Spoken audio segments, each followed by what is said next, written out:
Mr. President, we exercise our right of reply to one more attempt by the leader of Pakistan to tarnish the image of this August forum by bringing in matters internal to my country and going so far as to spew falsehoods on the world stage. While such statements deserve our collective contempt and sympathy for the mindset of the person who utters falsehood repeatedly, I am taking the floor to set the record straight. Regrettably, this is not the first time the leader of Pakistan has misused platforms provided by the UN to propagate false and malicious propaganda against my country, and seeking in vain to divert the world's attention from the sad state of his country, where terrorists enjoy free pass while the lives of ordinary people, especially those belonging to the minority communities, are turned upside down. Mr. President, member states are aware that Pakistan has an established history and policy of harboring, aiding, and actively supporting terrorists. This is a country which has been globally recognized as one openly supporting, training, financing, and arming terrorists as a matter of state policy. It holds the ignoble record of hosting the largest number of terrorists proscribed by the UN Security Council. Mr. President, we marked the solemn occasion of the 20th anniversary of the 9/11 terror attacks just a few days back.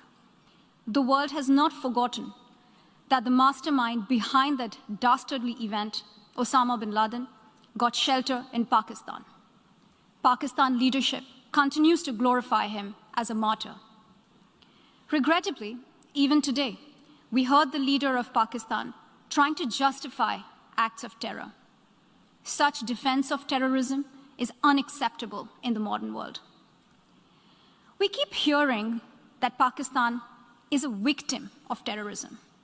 This is the country which is an arsonist disguising itself as a firefighter. Pakistan nurtures terrorists in their backyard in the hope that they will only harm their neighbors. Our region, in fact, the entire world, has suffered because of their policies. On the other hand, they are trying to cover up sectarian violence in their country as acts of terror. Mr. President, this is also the country that still holds the despicable record in our region of having executed a religious and cultural genocide against the people of what is now Bangladesh. As we mark the 50th anniversary this year of that horrid event in history, there is not even an acknowledgement, much less accountability. Today, the minorities of Pakistan, the Sikhs, the Hindus, the Christians, live in constant fear and state-sponsored suppression of their rights. This is a regime where anti-Semitism is normalized by its leadership and even justified. Dissenting voices are muzzled daily, and enforced disappearances and extrajudicial killings are well documented. Mr. President, unlike Pakistan, India is a pluralistic democracy with a substantial population of minorities who have gone on to hold highest offices in the country, including as President, Prime Minister, Chief Justices, and Chiefs of Army Staff. India is also a country with a free media and an independent judiciary that keeps a watch and protects our Constitution.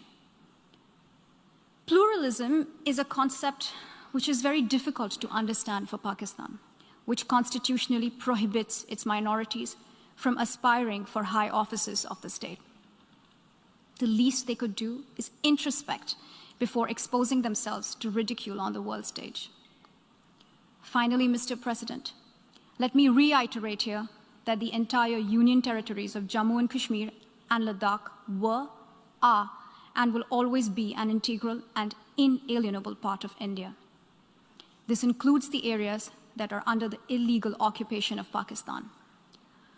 We call upon Pakistan to immediately vacate all areas under its illegal occupation. Mr. President, Allow me to be categorical about India's position. We desire normal relations with all our neighbors, including Pakistan. However, it is for Pakistan to work sincerely towards creating a conducive atmosphere, including by taking credible, verifiable, and irreversible actions to not allow any territory under its control to be used for cross-border terrorism against India in any manner. I thank you, Mr. President.